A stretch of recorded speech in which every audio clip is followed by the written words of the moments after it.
जगत के अंदर जीवों की जो श्रृंखला नहीं दिखाई रही है, आत्मा दिखाई नहीं रहा, फिर भी पूरा संसार कोई मुर्दों का या कोई अजीव तत्व का नहीं है। अजीव तत्व दिख रहे हैं, जीव तत्व नहीं दिख रहे, पर्याय दिख रहे हैं, द्रव्य नहीं।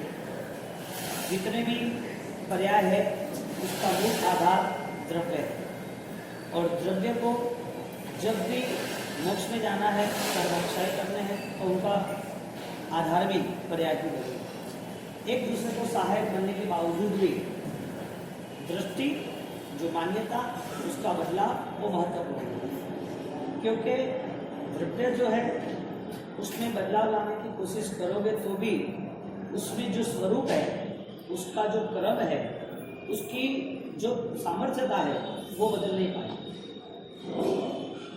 पर्याय है, उसको जितना भी आप चाहोगे बलवान बनाने के लिए, फिर भी पर्याय में उनका विनाश, उनका सड़न गड़न कड़न विध्वंस, उनकी सारी परिस्थिति दिन प्रतिदिन कम होने वाली है। तो पर्याय के लिए हमारी मान्यता क्या है और द्रव्य के लिए मान्यता है।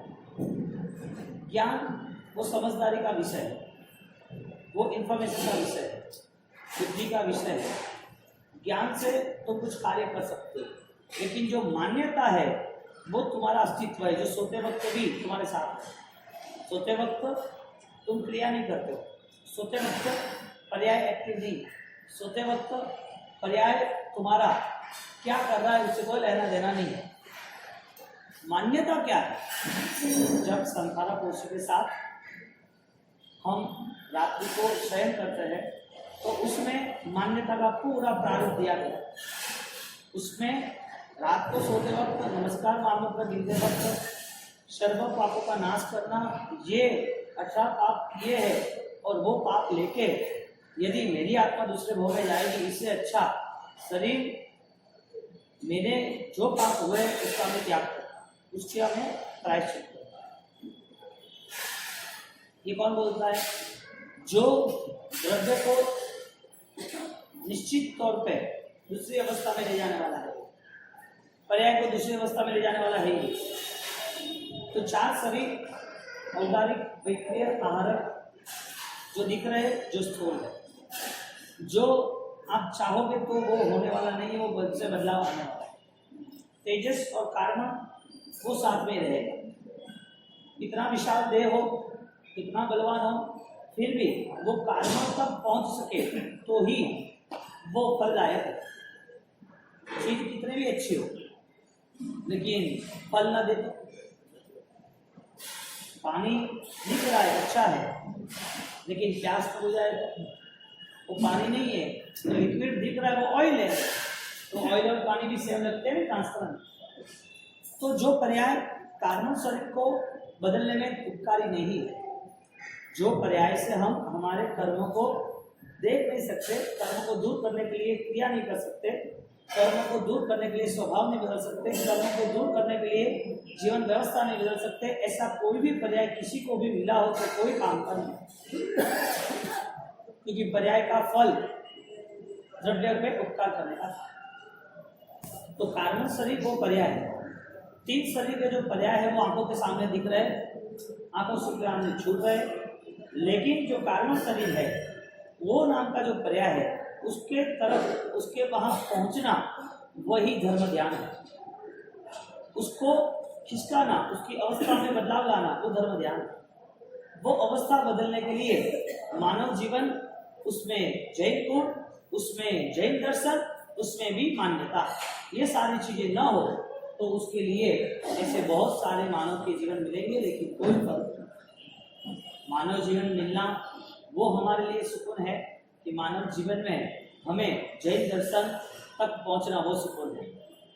एक बात, मानव जीवन मिलना और धर्म समझ के धर्म क्रिया करना वो सही है, या मानव जीवन मिलने के बाद धर्म को समझकर जैन दर्शन को स्पष्ट रूप से श्रद्धा से स्वीकारना वो मुनाफा है, वो समझदारी है। क्रिया इस देह में कोई भी कर सकता है, किसी को भी हम क्रिया करा सकते हैं, लेकिन क्रिया जब ज्ञान से होगी क्रिया जब जैन दर्शन को मान्यता के साथ समझदार के साथ स्वीकारेंगे तो वही क्रिया उसके लिए परम पद की क्रिया हो जाएगी, परमात्मा की क्रिया हो जाएगी, परमात्मा के लिए क्रिया हो जाएगी। हमारी क्रिया का पूरा बेस वो हमारी ज्ञान चेतना से जुड़ा हुआ है, जो हमारी द्रव्य चेतना।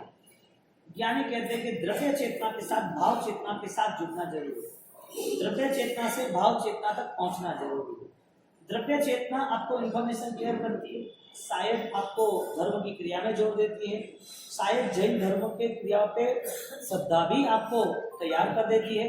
लेकिन इस सब के बावजूद भी जो भाव चेतना है, वो चैतन्य है, वो चित्त वृत्ति, वो आपकी हर वक्त आपके साथ रहनी चाहिए। यानी द्रव्य चेतना, आज करें मनते हो तो गुस्सा नहीं करना, वो द्रव्य चेतना हो कि भाई गुस्सा नहीं करना, सावधानी नहीं करना, हिंसा नहीं करनी, 48 दोष का सेवन नहीं करना, 32 दोष वगैरह। तो द्रव्य चेतना से हमें इतना पता चलता है कि मुझे अब मेरी आत्मा पे कोई दोष नहीं लगाना। भाव चेतना का फल यह है, मेरी आत्मा में लगे हुए दोष को मुझे निकाल दो। द्रव्य चेतना यानी कि द्रव्य कर्म, यानी कि द्रव्य क्रिया, द्रव्य धर्म, जो अनुष्ठान हम आराधना कर रहे हैं उसका फल यही है, मेरे जीवन में कोई नेगेटिविटी ना आए, कोई दोष ना लगे।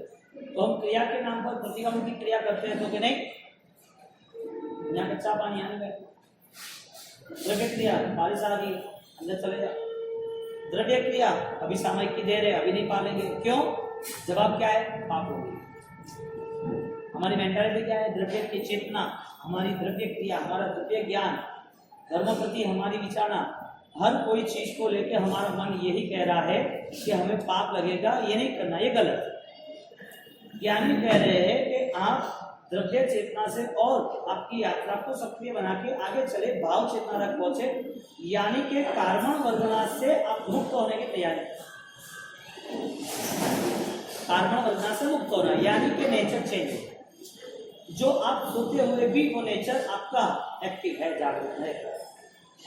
तो क्रिया करते वक्त ही आदमी जागरूक रहता है तो क्या समझना, क्रिया के बाद जागरूक क्यों नहीं रहता है? तो वो द्रव्य चेतना ही काम कर रही है, वो थोड़े समय के लिए ही काम कर रही है। जब सामयिक किया तभी उसको पता चला कि मेरा कर्म बंध है, मुझे कर्म बंधे में सामयिक में इतने दोष नहीं लगा। क्यों भाई? कर्म बंधे के बाद आत्मा को कोई कर्म नहीं लगता क्या? हाँ, ये सोच कर्म से मुक्त होना है, नए कर्म का बंधन नहीं होना है, पुराने कर्म को छोड़ना है, ये भाव मन भाव चेतना है। अब ये जो सुपर कॉन्शियस है, ये कारण वर्गना शरीर को देख के ही आ सकता है, बाकी कारण शरीर को देखने वाला ही इस भाव मन को प्रकट कर पाएगा।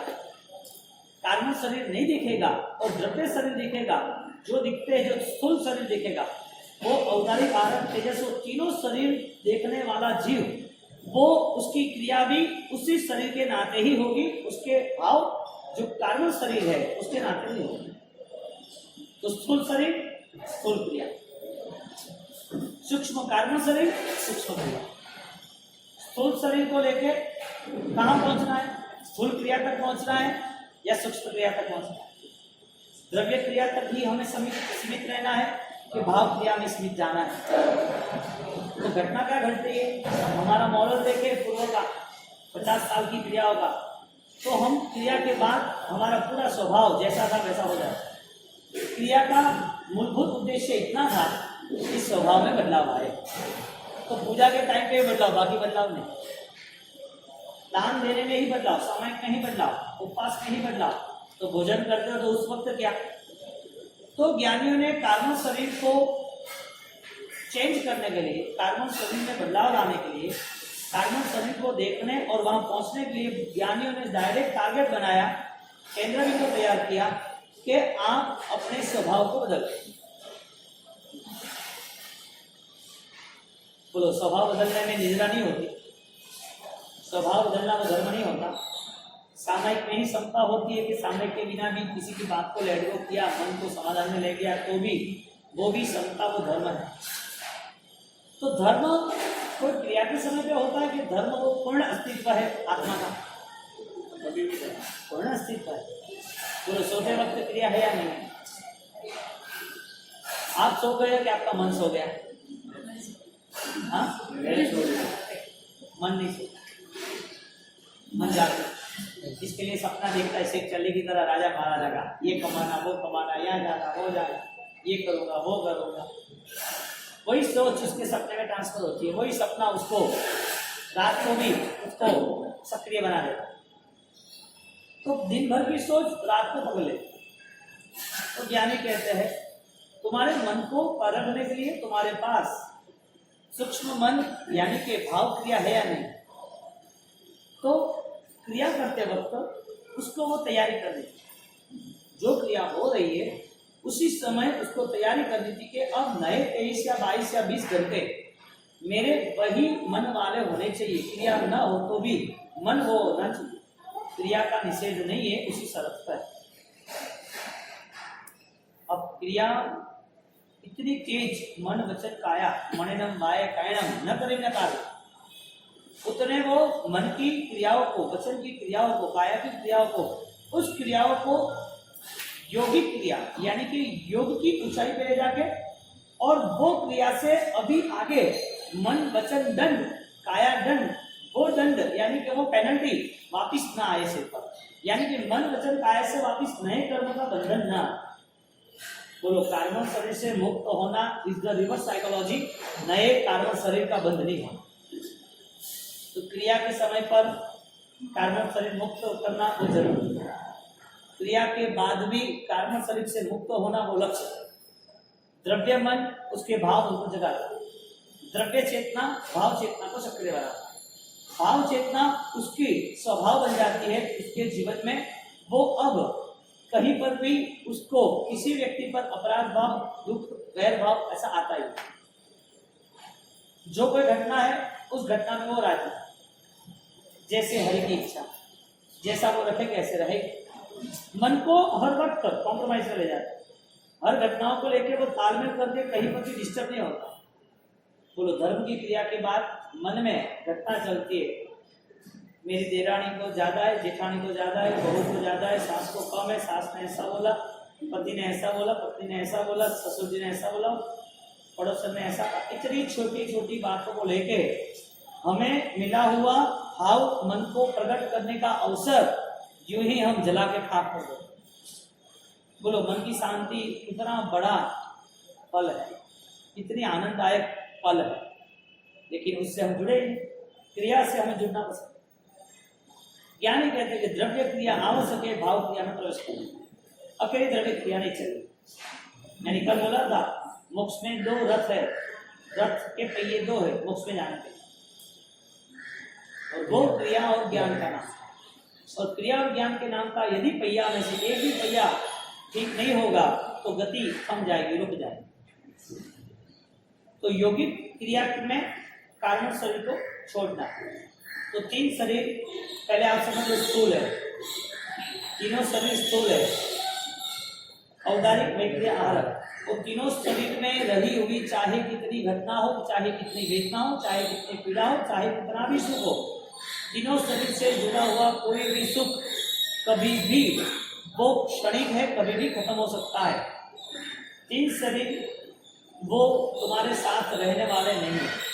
तो ये बेस बन गया मान्यता का कि मुझे शरीर से कोई भी गलत काम ऐसा नहीं करना जिससे मेरी आत्मा दंडित हो, मेरी आत्मा कारण शरीर से बन जाए, मेरी आत्मा को जैन दर्शन से दूर होना हो। तो एक मॉडल तैयार किया कार्बन शरीर के नाम का कि मुझे स्थूल शरीर से कोई लेना देना नहीं, स्थूल शरीर से कोई इश्यू नहीं। बोलो शरीर में रोग आएगा तो दुखी होगा, शरीर में पीड़ा होगी तो मन से दुखी होगा। क्यों? किसी ने चिल्लाया तो दुखी होगा, किसी ने तुम्हारा नहीं माना तो उसके प्रति द्वेष होगा? नहीं होगा, नहीं होना चाहिए। अब आप बोलते हो रहा है क्या करे, हो जाता है क्या करे, तो हमारा ज्ञान अज्ञान वाला, हमारी सोच कमजोर है। हम जो कुछ कर रहे हैं उसमें जैन दर्शन का कोई लेना देना है। बोलो मानव बन के धर्म ही करना है कि मानव बन के जैन दर्शन को पाना है। जैन क्रिया और जैन दर्शन दोनों आसमान जमीन का फर्क है, काम खोल के समझो। जैन क्रिया और जैन दर्शन दोनों में आसमान जमीन का फर्क है। सोने और पित्तल में कितना फर्क है बताओ? सोना पित्तल बन सकता है, पित्तल है सोना बन सकता है, क्रिया वो धर्म बन सकती है, क्रिया वो धर्म बन सकता है। क्यों? आसमान में जमीन बन सकती है, जमीन आसमान बन सकता है, क्यों नहीं? वजह क्या? वो वैसा ही रूप है, वो वैसा ही रहेगा, तो बदलाव नहीं आएगा। क्रिया सिर्फ क्रिया ही रही और क्रिया में द्वेष रहे तो वो क्रिया के नाम पर कलंक है। वो क्रिया हमारे पास हमको गलत फहमी में डालती। क्रिया नहीं करनी ऐसा नहीं किया, क्रिया सही करना ऐसा। तो क्रिया करते वक्त तो उसके मन में पॉजिटिव एनर्जी ये है कि मेरी क्रिया आत्मा के लिए हो, और नेगेटिव एनर्जी दूर करने के लिए मैंने जो क्रिया की उससे अब जो कुछ हो रहा है वो सारी घटनाएं आत्मा के आधारित, मतलब कि आत्मा पे दोष देने वाली नहीं होंगी। बोलो मेरी क्रिया से मैं किसी को छोड़ो ना, स्वयं को ही, स्वयं की आत्मा को ही दुख तो नहीं दे रहा। मैंने ये किया, मैंने किया यानी पर्याय पे दृष्टि चली गई, मेरा ये हुआ, मैं ये हूं, मेरे से ही होगा, मैं करता तो हुआ। तो पर्याय पे रुका हुआ व्यक्ति, उसे आत्मा का बल पता ही नहीं है, आत्मा की शक्ति, आत्मा का सौंदर्य, आत्मा की सामर्थ्यता पता ही नहीं। और ये सारी धर्म क्रिया करने के बाद कार्बन शरीर का बोझा बढ़ाना, ये शरीर वापस मिलेगा नहीं। सबसे बड़ा नुकसान तो ये, क्योंकि हमने पहचाना नहीं ये शरीर से क्या हो सकता है। क्योंकि शरीर तो बहुत सारे जीवों को मिले, बहुत सारे व्यक्तियों को ये देह मिले, ये देह बहुत सारे जीव के साथ जुड़ा हुआ है। कितने सारे देह, कितने इंसान मिलते हैं आपको रोज? हाँ, कितने इंसान आप देख रहे हो, वीडियो, टीवी, कोई क्लासेस या कोई इवेंट या कोई फंक्शन, कितने इंसानों की कमी है इस पृथ्वी पर? हाँ, पर्याय की कमी है इस पृथ्वी पर। औदारिक कम है, तुम्हारा अकेला औदारिक है, दूसरे नहीं है। औदारिक के साथ घटना तो सबके साथ एक ही हो रही है, मृत्यु नाम की। औदारिक शरीर, औदारिक पर्याय, उस पर्याय की घटना सबके साथ सेम है, मृत्यु नाम की।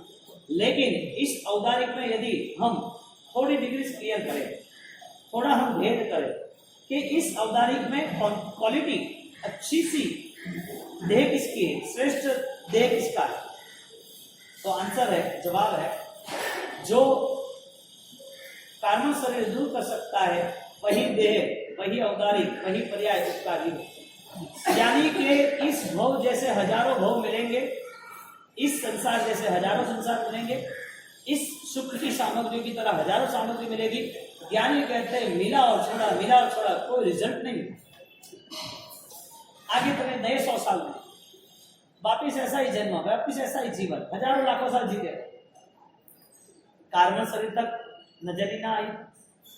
कार्बन शरीर है क्या वो पता ही नहीं चला। तो औदारिक कम है इस पृथ्वी पर कि ज्यादा है? तो सारे औदारिक में वीआईपी कौन सा? जैन कुल वाला नहीं, जैन क्रिया वाला नहीं, कि मिसगाइड होना ही मत कि जैन कुल में आ गए तो हम पुण्यशाली है, जैन क्रिया की तो पुण्यशाली है। क्या फर्क पड़ा? किया तो हुआ क्या? रिजल्ट क्या है? बिजनेस तो पूरी मार्केट में बहुत सारे करते हैं, मार्च एंडिंग में किया क्या? रिजल्ट क्या? बिजनेस करना बहुत जरूरी है कि बिजनेस करते हुए लाइफ इजी हो, वो जरूरी है। धंधा जो है वो करते करते, व्यापार करते करते मुनाफा ना हो, ऐसा क्या? क्रिया करते करते उसके पास मानसिक स्थिति का बदलाव ना होता हो क्या? तो यहाँ पर धर्म ध्यान का, धर्म क्रिया नहीं था। तो धर्म ध्यान के हिसाब से जब कार्बन शरीर पर जो भी घटनाएं बनती है वो तुम्हारी सोच से, तुम्हारे ज्ञान से।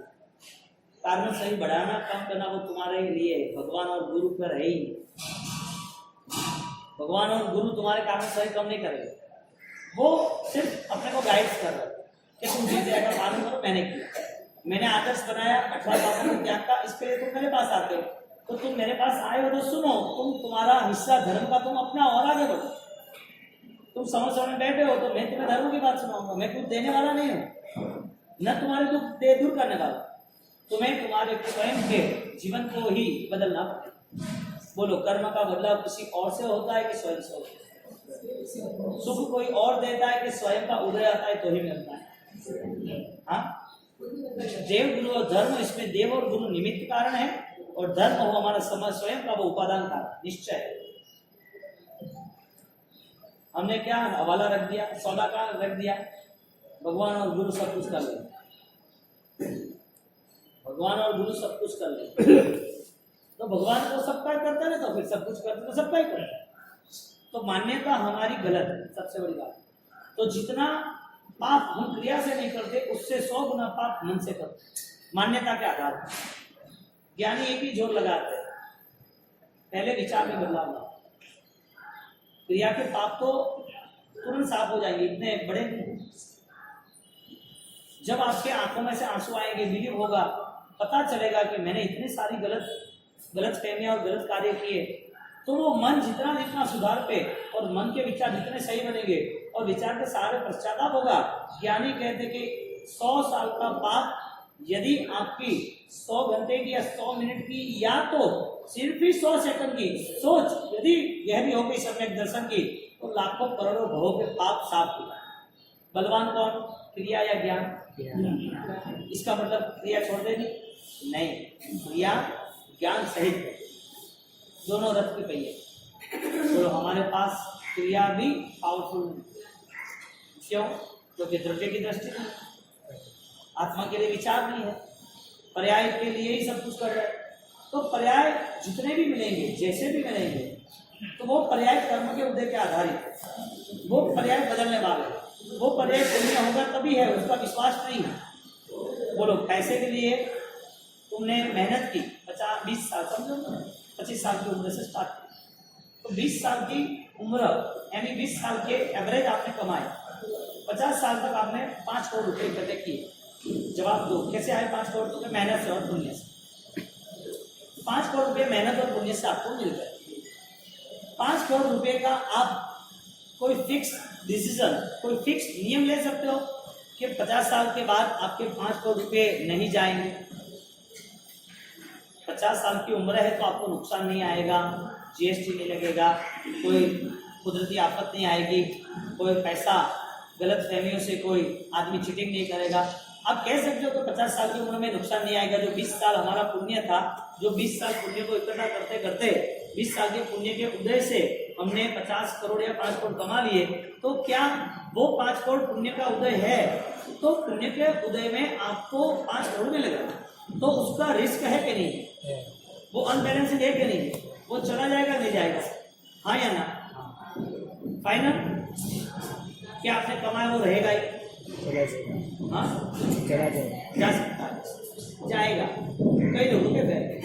दूसरा, 20 साल की उम्र से आपने सोचा कि मुझे द्रव्य के लिए कुछ पालना है, द्रव्य के लिए मुझे चिंता करनी है, आराधना आत्मा के लिए करनी है। ऐसे 20 साल आपने निकाले और 20 साल तक आपने आराधना की, आपका मनोबल बढ़ाया, आपकी साधना सही रही, उसमें कोई नुकसान है कि नहीं? 50 साल की उम्र, हाँ, कौन सा इन्वेस्टमेंट सही है, ज्ञान का या क्रिया का?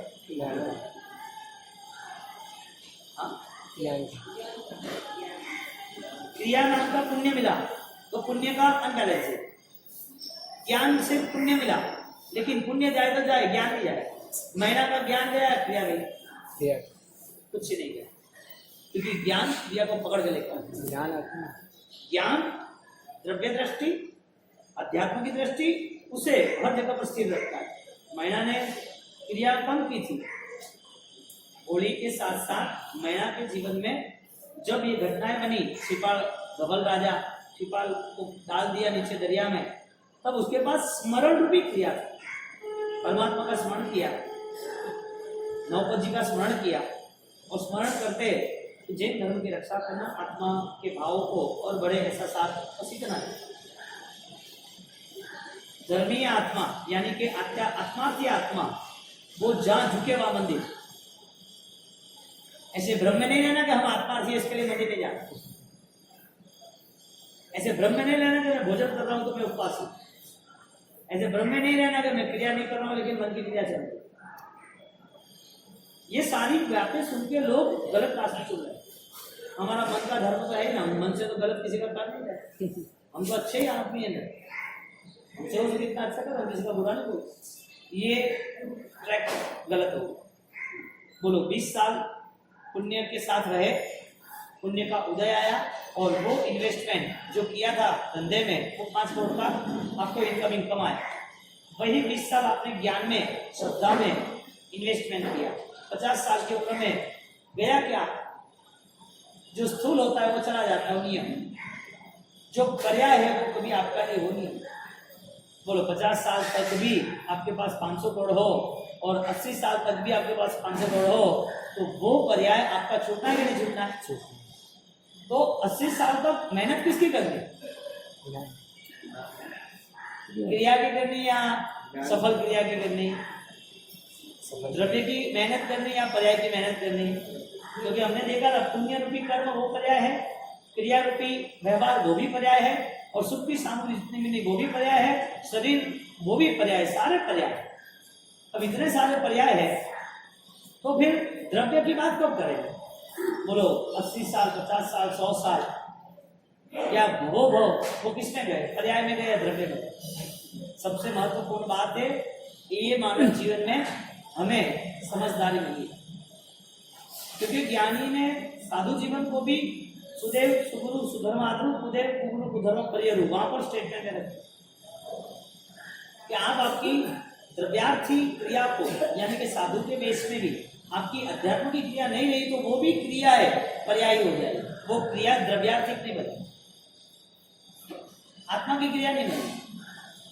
बोलो आत्मा की क्रिया के लिए साधकों को, साधनाओं के लिए जो आराधक है उनके लिए कितना समय उनको इसमें रहना है? हजारों लाखों साल, हजारों लाखों भव, उसके सामने ये भव बहुत छोटा है, ये आयुष्य बहुत कम है।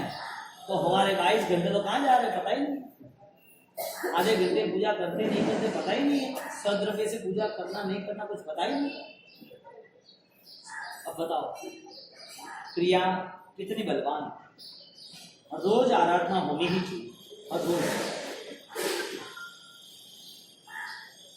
बिजनेस का इन्वेस्टमेंट उसका कोई फिक्सिंग नहीं है, वो चला जाएगा। धर्म का इन्वेस्टमेंट फिक्स है, वो साथ ही दे। जो माँ बाप अपने बच्चे को धर्म के साथ नहीं जोड़ते, धर्म की बातें से उसकी सोच नहीं बदलते, वो माँ बाप 20-25 साल का, 30 साल का लड़का होगा तब वो अपने संसार में, पर्याय में, पाप में ही मस्त होगा। फिर वो माता फोड़ेंगे, ऐसा क्यों हुआ, ऐसा क्यों हुआ, ये क्या हो रहा है, क्यों भाई? गलती किसकी? किसने जोड़ा था?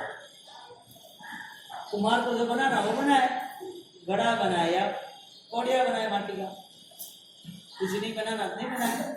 और बनाते वक्त ध्यान नहीं रखना है और कमजोर बना दो, रिजल्ट फेल, निष्फलता। ज्ञानी कह रहे धर्म करते वक्त आपको ये ध्यान रखना चाहिए। तो कार्म शरीर वहां तक पहुंचने के लिए 4 कर्म कहते हैं, ज्ञानामन्य, दृष्टामन्य, मोहनीय, अंतराय। चारों 4 कर्म वो कार्म शरीर से मुक्त करने के लिए।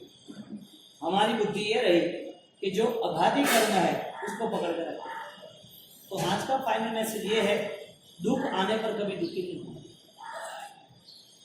दुख आने पर मन को समाधान में ले जाना, मन का स्वभाव शांत बना देना, जो भी चीज है उसको देख के उसको समझने की कोशिश करना, मन में कभी उत्पात, मन में कभी तांडव खड़ा नहीं करना, ऐसा क्यों, वैसा क्यों, ये क्यों, ये कर्म के उद्देश्य चलेगा।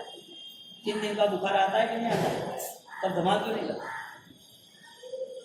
3 दिन के बुखार में परेशान क्यों नहीं हो जाते? चिल्लम चिल्ली क्यों नहीं करते? किसी को गाली गलौज क्यों नहीं करते? वो भुगत रहे तो संसार में जो घटना बढ़ रही है उसे भी स्वीकार लो ना, उसमें शांत बनाओ।